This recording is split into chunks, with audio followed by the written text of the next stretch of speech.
करते जाएंगे।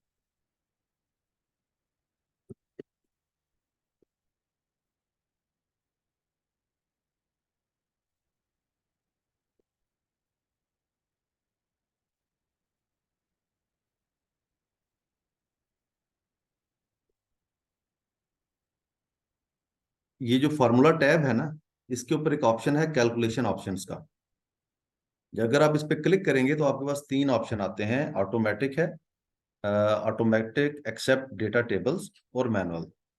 तो अक्सर जब हम काम कर रहे होते हैं और हमने बहुत ज्यादा काम करना होता है और हम ये नहीं चाहते कि जब भी हम फार्मूला लेके हर दफा ये कैलकुलेट करें, तो हम इसको मैनुअल कर देते हैं इस तरह से।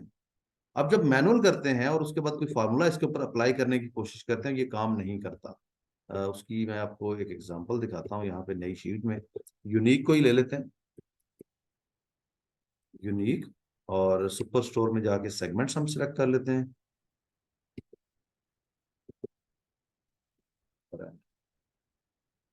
अब इसके आगे लेट से ये तो मैंने इसको जैसे ही वो एंटर किया, इसने अपना एक्टिविटी की, इसके आगे मैं लिखता हूँ is equal to sum ifs, जो कि दूसरा फार्मूला हमारा था।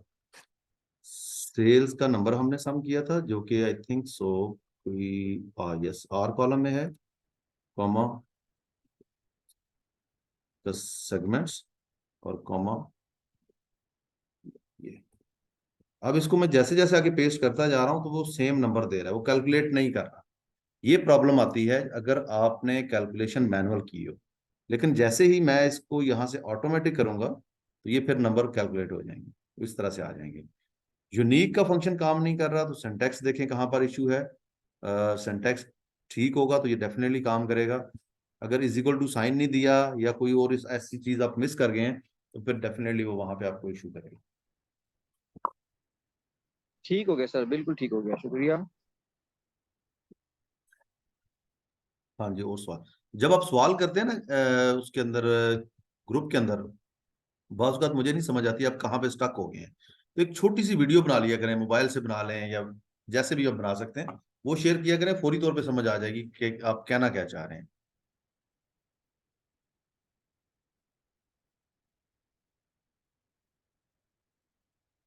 अच्छा, कल वाली जो चीज हम जिस पे काम कर रहे थे, आज हम उसी को आगे लेके चलेंगे, फार्मूले को भी, और कुछ चीजें हम जो इसके फंक्शंस हैं उसके ऊपर भी डिस्कस करेंगे। कल आप लोगों ने क्या चीज सीखी थी इसमें, आई थिंक आपने लिस्ट बनाना सीखा था कि यस नो के ऊपर जाके सेल को बाउंड कैसे करते हैं, लिस्ट कैसे क्रिएट करते हैं, और उसकी प्रैक्टिस भी आप लोगों ने की होगी। अनफॉर्चुनेटली असाइनमेंट किसी ने मेरे साथ शेयर नहीं की। इसमें सबसे बड़ा नुकसान ये होता है कि आप फिर चीजों को कैच नहीं कर पाते।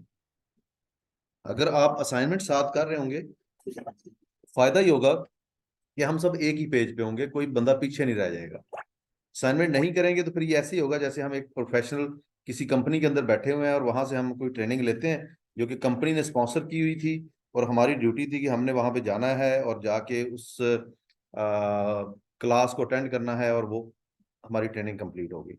यहाँ पर आप लोगों का पर्पस सीखना है, तो सीखने के लिए असाइनमेंट्स करना या जो भी आपसे क्वेश्चंस किए जाते हैं उन पे रिस्पॉन्स करना बहुत जरूरी है। अदरवाइज हम सिंक नहीं हो पाएंगे, और डे एंड पे जो हमारा सक्सेस रेशियो है वो खराब होती जाती है। अगर फॉर एग्जांपल मेरी एक एक्सपेक्टेशन है, फॉर एग्जांपल कि आप में से 90% लोग जो हैं इस ट्रेनिंग से इस्तेफादा हासिल कर लेंगे, तो परसेंटेज गिरती गिरती 8-10% पे आ जाती है। हमने इसको 90% पे रखना है, और आज की असाइनमेंट जिसने भी नहीं की वो कल लाजमी कर लें और मेरे साथ शेयर कर दें। असाइनमेंट बड़ी सिंपल सी थी कि आप लोगों ने एक पिवट टेबल बनाना है, और उसके साथ एक अदद आपने बनाना था टेबल विद फार्मूला। अच्छा, कल हमने जो पिवट टेबल बनाया था, आज वो पिवट टेबल हम कंप्लीट करेंगे फार्मूले की मदद से। जरा उसको दोबारा देख लेते हैं, पिवट टेबल है क्या। कंज्यूमर, कॉर्पोरेट, होम ऑफिस, ये एक कॉलम में है। फर्नीचर, ऑफिस सप्लाईज और टेक्नोलॉजी, ये कॉलम्स के अंदर है। यानी कि हर एक जो कैटेगरी है उसका एक सेपरेट कॉलम है, और हमने ऐसे ही बनाना है। कल हमने सिंपली ये किया था कि सेगमेंट लेके कंज्यूमर, कॉर्पोरेट और होम ऑफिस किया था। इस जगह पे हमने टोटल लिखना था, लेकिन अगर हम यहाँ पे टोटल लिखेंगे तो टोटल नहीं लिखा जाएगा। मैं जरा ये एक्स्ट्रा चीजें डिलीट कर दूं। मैं यहाँ पे लिखता हूँ टोटल, ग्रैंड टोटल, या जो भी चीज कहें। जैसे ही मैंने लिखा तो यहाँ पे देखें इसका एक एरर आ गया। इस एरर का क्या मतलब है कि मैंने जिस जगह पे ये फार्मूला लिखना है या जहां तक मेरा ये फार्मूला वैल्यूज पुल कर रहा है उसमें कुछ लिखा हुआ है, जब तक मैं वो हटाऊंगा नहीं ये वापस अपनी वो वैल्यूज मुझे शो नहीं करेगा, मैं टोटल नहीं लिख सकूंगा। एक तो हमने इस इशू को रिजॉल्व करना है। दूसरा, हमने इसके टॉप पे header with with the help of formula, manually नहीं, फार्मूला की मदद से हमने ये फर्नीचर, होम सप्लाईज और टेक्नोलॉजीज को यहाँ कॉलम्स में लेके आना है, और फिर वो सम इफ्स का फंक्शन दोबारा से हम यहाँ पे यूज कर रहे होंगे। तो मैं पहले तो इसको करता हूँ डिलीट, और अगर मैं इसका साइज थोड़ा बड़ा करूँ तो आई थिंक ये ज्यादा वाजे हो जाएगा आप लोगों को। अच्छा, अब उसके लिए मैं क्या करता हूँ, उसके लिए मुझे अब यूनिक के साथ एक और फार्मूला यूज करना पड़ेगा। वो फार्मूला है फिल्टर का। अब ये फार्मूला भी उन लोगों के पास शो होगा जो ऑफिस 365 यूज कर रहे हैं। अगर आपके पास ऑफिस 365 नहीं है और ये जो फार्मूलाज मैं आपको बता रहा हूँ, ये फंक्शन बता रहा हूँ, इनको आप ट्राई करना चाहते हैं तो गूगल शीट में आप ये ट्राई कर सकते हैं। गूगल शीट्स के अंदर भी सेम फंक्शंस इसी तरीके से अप्लाई किए जा सकते हैं।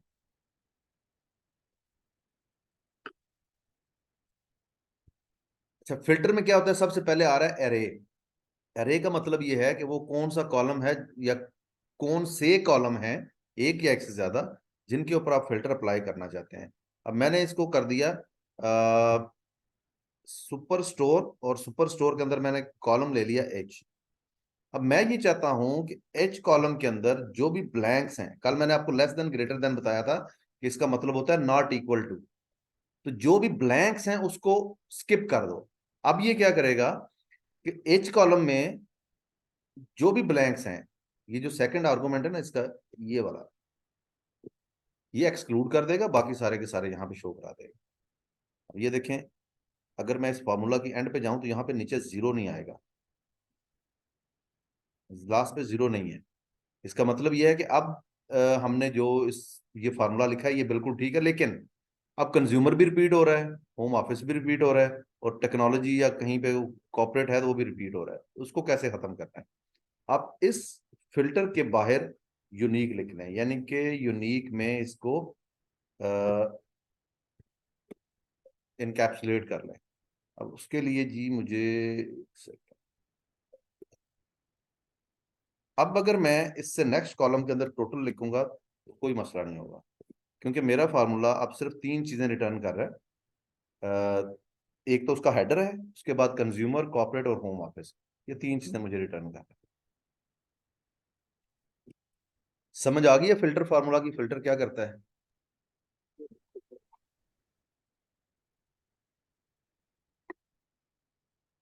हम लोग क्या करते हैं नॉर्मली, अगर एक्सेल में हमें डेटा चाहिए और हम किसी चीज को अलग करना चाहें, कंट्रोल शिफ्ट एल ये शॉर्टकट की है, और यहाँ फिल्टर पे क्लिक करके अपनी मर्जी की चीजें हम इसमें से अलग कर लेते हैं।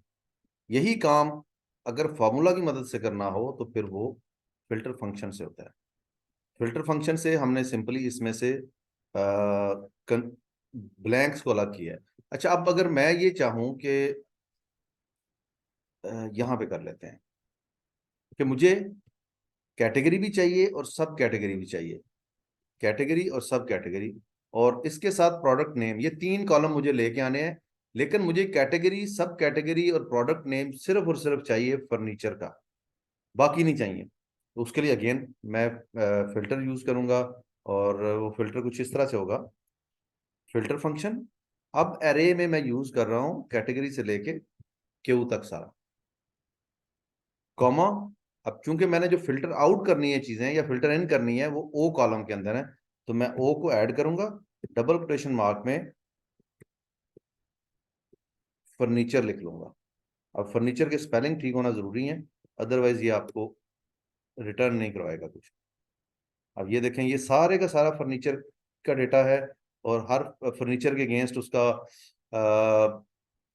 ये कैटेगरी है, आगे सब कैटेगरी, और उसके बाद प्रोडक्ट नेम आ रहा है, लेकिन इनके हेडर नहीं आए। कोई बंदा मुझे बता सकता है हेडर क्यों नहीं आए, एनीवन?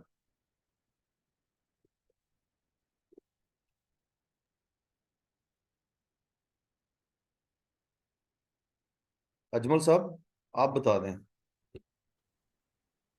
आपने शायद यूनिक नहीं लगाया इसको। मैंने यूनिक नहीं लगाया, मैंने फिल्टर लगाया इस पे, ये देखिए, ये देखिए, सिर्फ फिल्टर फंक्शन। सॉरी सर, मैं बिल्कुल नहीं अभी ना, मैं असल में एक रिसर्च प्रोजेक्ट पे कर रहा हूँ काम, मैं आपकी सुन रहा हूँ।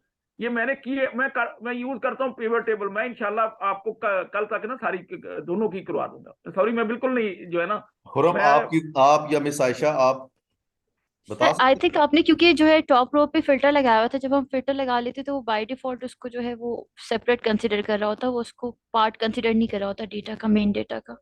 हमने I think filter it's like लगाया दिस। है फर्नीचर का। ओ कॉलम में अगर फर्नीचर लिखा हुआ हो तो शो करना, अदरवाइज ना करना। हेडर में क्या लिखा हुआ था ओ कॉलम के? कैटेगरी। तो तो कैटेगरी, कैटेगरी के ऊपर हमने वो फिल्टर वाला वो कंट्रोल शिफ्ट एल कर दिया था I think.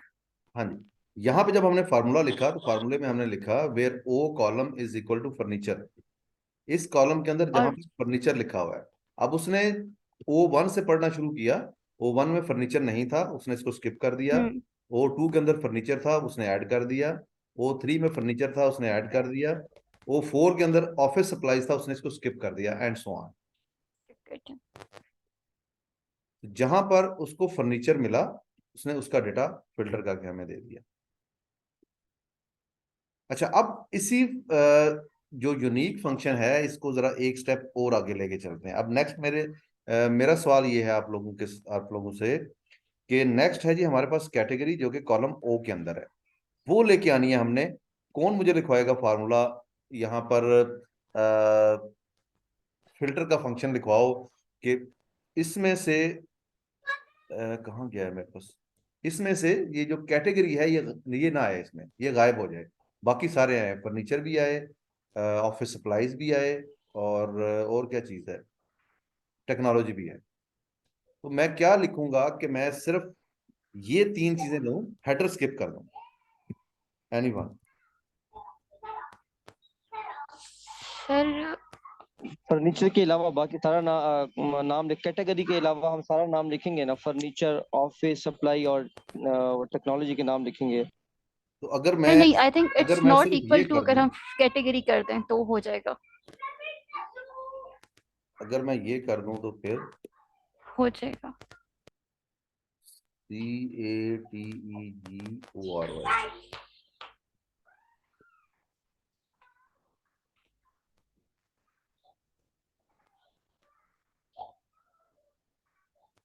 Filter superstore O, sir common ही है आई थिंक, इक्वल। कहाँ पे काम कर गया ये वाला?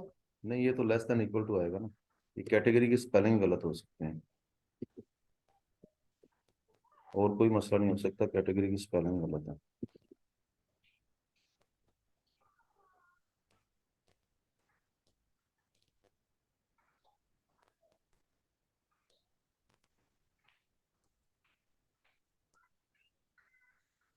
सर लेकिन अगर कैटेगरी के स्पेलिंग गलत होते तो वो स्पेल हो रहा है ना ये, एरर। हाँ, स्पेल का मतलब सॉर्ट ये और होता है कि जहाँ स्पेल पे का आपको मतलब है डेटा कि लिखना कुछ है, और एरर है। हाँ जहाँ पे डेटा लिखना है उसके अंदर कुछ और भी लिखा हुआ है। स्पेल हो रहा है इसलिए कैटेगरी की स्पेलिंग वाला इशू नहीं है। इज इक्वल टू फिल्टर और सुपरस्टोर, इसमें category, again category is not equal to blank. एक तो हम इसको ये फिल्टर कर देते हैं, और दूसरा फिल्टर हम लगा लेते हैं इसी कॉलम के ऊपर, is not equal to category. You have entered too many arguments. Okay, these are the too many arguments. दो डबल कॉमा लग गया।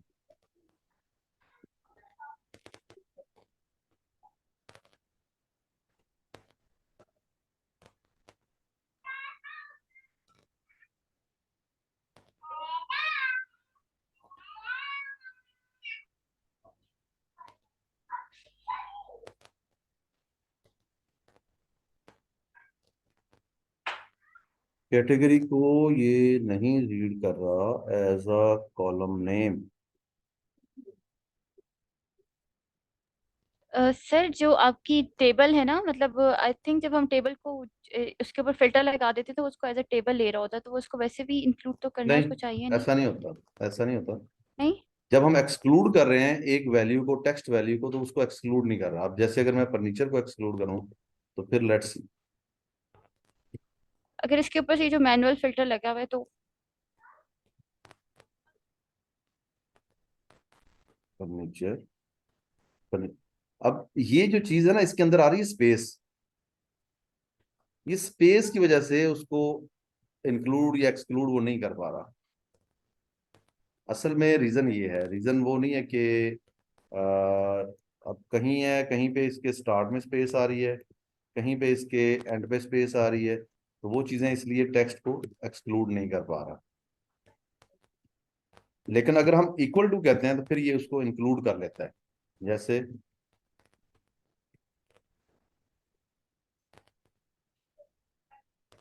फर्नीचर और इज नॉट इक्वल टू, ये खत्म कर देते हैं। उसके बाद दूसरा है हमारे पास टेक्नोलॉजी। सर जब आप इसे फर्नीचर कह रहे हैं तो ये विद स्पेस और विदाउट स्पेस दोनों को जो है वो बगैर सेग्रीगेट किए ले रहा है। इट्स नॉट और क्या एक्चुअली। इसमें टेक्नोलॉजी ऐड कर ली है?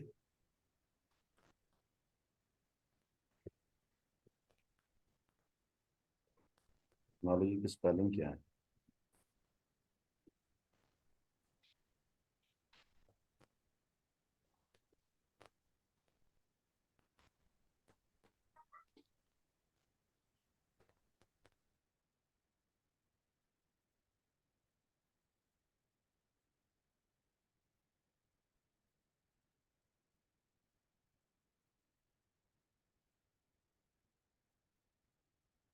तो अगर हम इसको नॉट इक्वल टू करें, जरा इसके ऊपर थोड़े तजर्बात करते हैं, तो ये फर्नीचर को नॉट इक्वल टू के ऊपर काम कर रहा है।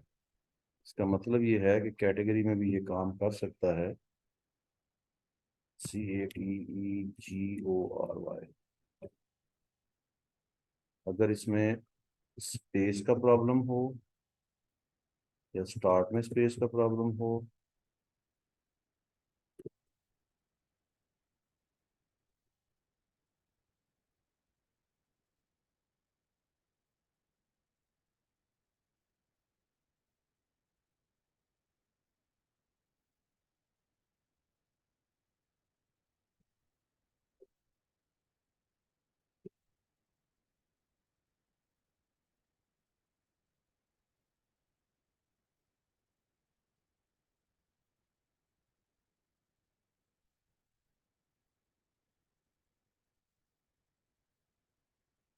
ओके एनीवे इसको इस तरह से कर लेते हैं कि हम इसको लेते हैं पहले यूनिक।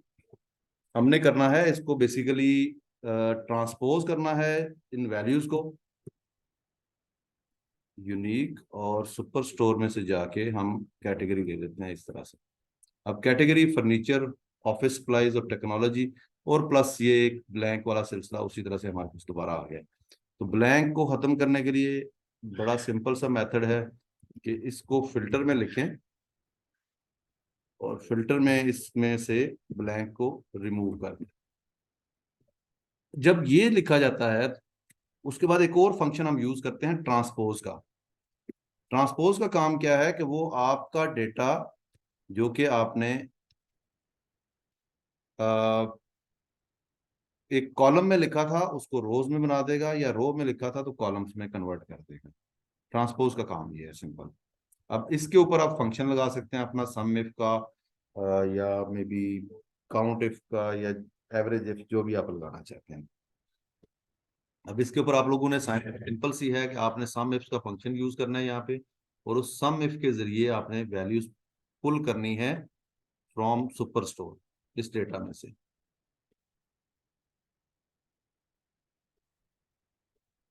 ये तो आज का हमारा एक पार्ट कि आपने ट्रांसपोज का फंक्शन यूज करना है और आपने फिल्टर का फंक्शन यूज करना है। Yes, one more thing. अच्छा, मैं कहता हूं कि यहां पर आप फिल्टर करें, और आप फिल्टर करें सिटी को, हमारे पास country, city, state, postal code और रीजन। ये 5 कॉलम आप लोगों ने फिल्टर करने हैं, और फिल्टर क्या करना है कि जहां पर country is equal to Pakistan हो।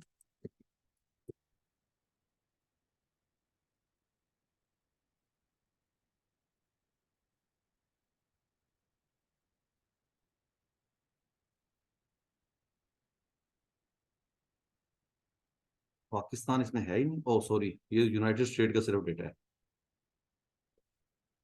ये डेटा हमारे पास जो है ये सिर्फ और सिर्फ यूएस का है। चलें कैलिफोर्निया ले लेते हैं। कैलिफोर्निया जो है ये स्टेट में आ रहा है और स्टेट कॉलम के में है, हम कैलिफोर्निया ले लेते हैं।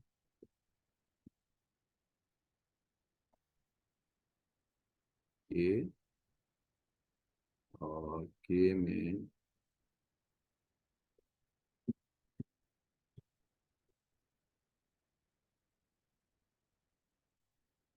क्या स्पेलिंग है इसके?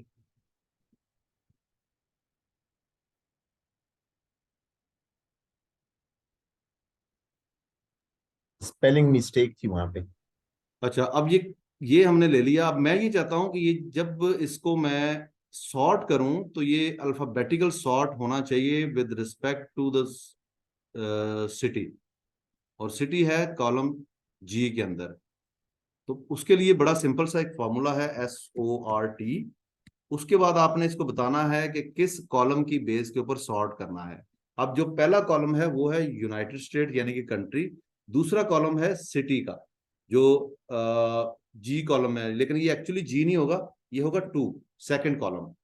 अच्छा, उसके बाद सॉर्ट किस तरह से करना है? असेंडिंग करना है तो 1 लिखेंगे, डिसेंडिंग करना है तो -1 लिखेंगे। तो अगर आपने असेंडिंग करना है तो आप -1 लिख के इसको क्लोज कर दें। अब ये देखें, ये पूरे का पूरा डेटा इस कॉलम के अगेंस्ट सॉर्ट हो गया। ए वाला टॉप पे आ गया, वाई वाला बॉटम पे चला गया। और अगर यही डेटा आपने डिसेंडिंग ऑर्डर में करना है तो 1 को -1 कर दें, तो फिर ये वही चीज ए वाला नीचे चला जाएगा और वाई टॉप पे आ जाएगा। तो ये भी एक फार्मूला अपनी उसमें ऐड कर लें अपने माइंड में, अपनी डिक्शनरी के अंदर, कि आपने सॉर्ट कैसे करना है, फिल्टर कैसे करना है, उसके बाद आपने यूनिक कैसे करना है और ट्रांसपोज कैसे करना है। तो ये 4 फंक्शंस हैं जो कि आज के दिन में हमने डिस्कस किए। सम इफ ऑलरेडी आप देख चुके हैं, एवरेज काउंट और ये आप जो है उससे यूज कर लीजिएगा सम इफ्स के साथ मिला के। अब एक चीज है, अगर मुझे एक नया टैब ऐड करते हैं, अगर मुझे मैक्सिमम नंबर चाहिए, लेकिन मैक्सिमम नंबर चाहिए किसी कंडीशन की बेस के ऊपर। जब तक हम थे ऑफिस 2019 के अंदर, तो वहां पे मैक्स इफ्स का फंक्शन नहीं होता था। ऑफिस 365 ने ये फंक्शन भी ऐड कर दिया है, बिल्कुल वैसे ही जैसे कि हम सम इफ्स यूज करते हैं, उसी तरह से मैक्स इफ्स है। अब जैसे फॉर एग्जांपल मैं रेवेन्यू को या सेल्स का मैक्सिमम नंबर ले लेता हूं, और क्राइटेरिया में ये रखता हूं कि जहां पर सेगमेंट कंज्यूमर हो।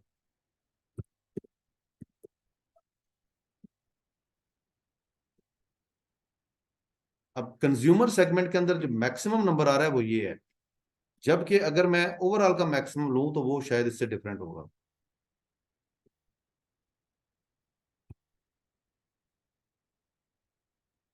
तो इस तरीके से आप मैक्स का फंक्शन, मैक्स इफ का फंक्शन यूज कर सकते हैं। और जिस तरह से मैक्स इफ का फंक्शन है, उसी तरह से मिनिमम के फंक्शन भी है, मिन और मिन इफ। अच्छा, उसके बाद जो नेक्स्ट हमारा फंक्शन है वो रैंडम नंबर का है, और ये आज का लास्ट फंक्शन है, बाकी के ऊपर फिर कल हम बात करेंगे।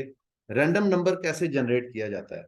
रैंडम नंबर जनरेशन के लिए हम क्या करते हैं कि एक फार्मूला है RAND। हम RAND फंक्शन यूज करते हैं रैंडम नंबर जनरेट करने के लिए। कुछ नहीं लिखना है इसके अंदर, आपने RAND opening parenthesis closing parenthesis दी और जनरेट कर दिया। जब जब आपका पेज रिफ्रेश होगा तो ये नंबर, एक नया नंबर आ जाएगा, कोई नया नंबर यहाँ पे आपको दे देगा। अच्छा, ये रैंडम हम यूज कहाँ पे करते हैं? अगर आपने आपके पास जैसे टेलीकॉम के लोग हैं और आप लोग कोई लकी ड्रॉ करना चाह रहे हैं, और आपके पास एक लिस्ट ऑफ नंबर्स है जो कि मे बी 1 मिलियन नंबर्स हैं, और उनमें से आप 10 नंबर को अलग करना चाह रहे हैं या 2 नंबर को अलग करना चाह रहे हैं, तो आप क्या करते हैं? आप एक फंक्शन है रैंड बिटवीन का is equal to rand between, ये फंक्शन यूज करते हैं। जो मिनिमम नंबर है वो बॉटम पे आ जाएगा और मैक्सिमम नंबर टॉप पे आ जाएगा, तो वो ऑटोमेटिकली इन बिटवीन नंबर ले लेगा। जैसे फॉर एग्जांपल मैं कहता हूं कि 1 2 3 is the first number, 999 is the last number. अब इनके दरमियान में आप रैंडम कर दो, बाकी सारे नंबर इसके दरमियान में आ रहे हैं। अब जरा देखिए, जब भी इसको आप रिफ्रेश करेंगे तो ये आपको एक नया नंबर यहाँ पे कैलकुलेट करके देगा।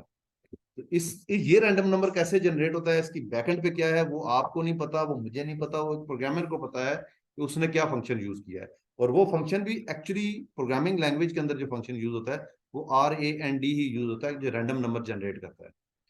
ये भी आप अपने उसमें ऐड कर लें और इसकी भी प्रैक्टिस कर लें। और अगर आपके पास नंबर्स का डेटा अवेलेबल है तो वहां पे आप उसके ऊपर ट्राई भी करके देख लीजिएगा किस तरह से ये काम कर सकता है या किस तरह से काम करता है।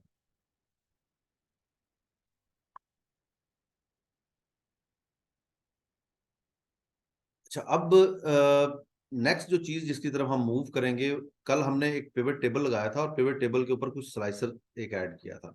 स्लाइसर का काम क्या था कि वो बड़ा सिंपल तरीके से जब हम उसके ऊपर क्लिक करते हैं तो वो डेटा को फिल्टर कर देता है।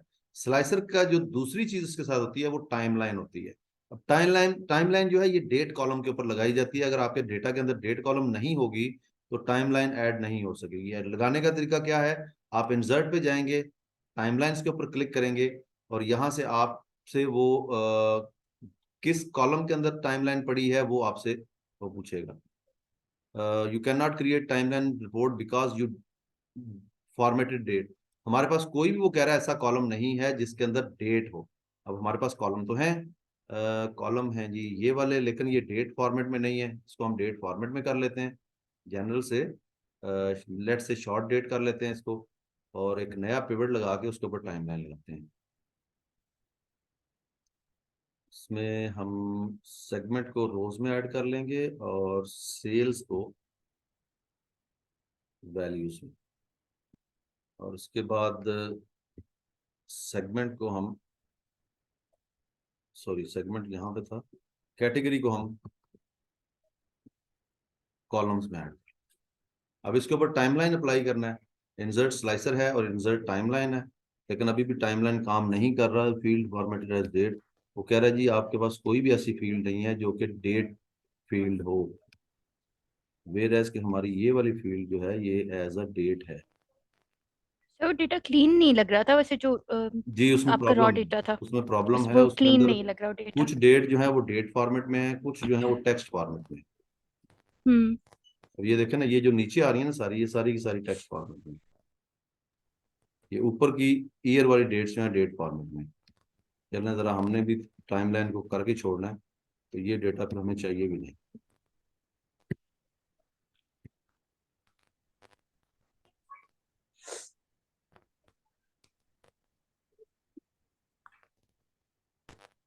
वापस चलें जरा, इसको करते हैं रिफ्रेश और इंसर्ट से करते हैं इसमें टाइमलाइंस। अब ये देखें ऑर्डर डेट आ गई इसमें, ओके कर दें तो ये टाइमलाइन का स्लाइसर कुछ इस तरह से बनता है। इसके अंदर आप मंथ लेवल पे भी देख सकते हैं, आप ईयर्स की बेस के ऊपर भी देख सकते हैं। 2014 का डेटा, 2015, 2016, 2017। क्वार्टर की बेस के ऊपर भी देख सकते हैं, Q1 2015, Q2 2015। और अगर आपने मल्टीपल सिलेक्शंस करनी है तो आप कंट्रोल के साथ मल्टीपल सिलेक्शन कर सकते हैं, या आप क्लिक करके उसको ड्रैग करते जाएं तो मल्टीपल सिलेक्शंस हो जाएंगे। उसी तरह से मंथ है और उसी तरह से डेज भी आप, तो इस इजीली आप किसी भी मंथ डेट का जो नंबर है या डेटा है वो आप सिंगल क्लिक के साथ उसको यहाँ पे कर सकते हैं। अच्छा, अब स्लाइसर भी हो गया, टाइमलाइन भी होगी। एक छोटा सा आप लोगों ने काम करना है कि आप सबके पास, मैंने कल शायद स्टार्ट में बताया भी था, ये पावर पिवट होना जरूरी है। थोड़ा सा मैं ओवरव्यू देता हूँ आज आपको पावर पिवट का। कल के दिन में हम पावर पिवट के अंदर डेटा भी डंप करके देखेंगे। अगर आपके पास ये पावर पिवट टैब नहीं है तो डेवलपर टैब में जाएं और यहाँ से कॉम एडेंस के ऊपर जाके पावर पिवट को चेक करें और ओके कर दें, तो आपके पास ये पावर पिवट टैब आ जाएगा। इसमें एक ऑप्शन है मैनेज का। जैसे ही मैनेज पे क्लिक करता हूं तो मेरे पास एक नई विंडो ओपन हो जाती है। ये विंडो क्या चीज है, ये बेसिकली पावर पिवट का डेटा मॉडल है, जिसके अंदर जब हम डेटा ऐड करते हैं तो सारे का सारा डेटा यहाँ पे डंप होता है। जब पावर पिवट की बात करते हैं तो आपका डेटा नंबर ऑफ रोज या नंबर ऑफ कॉलम के ऊपर जो है वो क्या उसको कह सकते हैं, इन चीजों का मुहताज नहीं रहता। फिर वो डेटा साइज के ऊपर जाता है। साइज से मुराद ये है कि आपका डेटा जीबीज में, एमबीज में या केबीज में कैलकुलेट होता है। और एक टेबल के अंदर आप मैक्सिमम 1 GB डेटा डंप कर सकते हैं। 1 GB से जब एक्सीड करेगा तो टेबल में ऐड नहीं हो सकेगा। लेकिन 1 GB डेटा बहुत बड़ा डेटा होता है। आई थिंक इसके अंदर मिनिमम भी जो है वो 18 मिलियन तक की रोज तो मैंने खुद ऐड करके देखी है, हो रही हैं। इससे ज्यादा अगर आपके पास कोई डेटा आता है तो जरा डंप करके देखें कितना डेटा इसके अंदर आप ऐड कर सकते हैं। इसके अंदर फार्मूलाज भी यूज किए जाते हैं जिसको हम डैक्स फंक्शन कहते हैं। डैक्स एक्सेल में भी है और डैक्स पावर बीआई के अंदर भी है। इसके अंदर जो डेटा है ये मल्टीपल सोर्सेज से आता है। सीक्वल सर्वर से भी आ सकता है, एक्सेस से भी आ सकता है, एनालिसिस सर्विसेज भी आ सकता है, और वेबसाइट वगैरह का डेटा भी आप इसमें लेके आ सकते हैं। इससे डेटा समराइज करने का सिर्फ वाहिद एक तरीका है, और वो तरीका है कि आप इसके ऊपर पिवट टेबल इस्तेमाल करते हैं।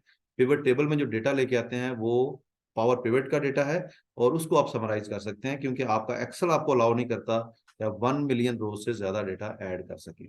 इसके अंदर की परफॉर्मेंस इंडिकेटर्स भी होते हैं। की परफॉर्मेंस इंडिकेटर ये होते हैं कि आप इसके अंदर कोई रूल डिफाइन कर देते हैं। जैसे कंडीशनल फॉर्मेटिंग में हम रूल्स डिफाइन करते हैं, यहाँ पर भी आप रूल्स डिफाइन कर सकते हैं। आप मेजर्स लिख सकते हैं। मेजर्स होते हैं वो कैलकुलेशंस जो कि जब हमें जरूरत पड़ती है हम यूज करते हैं, उसका कोई टेबल या ऐसा कुछ बनता नहीं है। इसका जो दूसरा पार्ट है उसको हम पावर क्यूरी कहते हैं।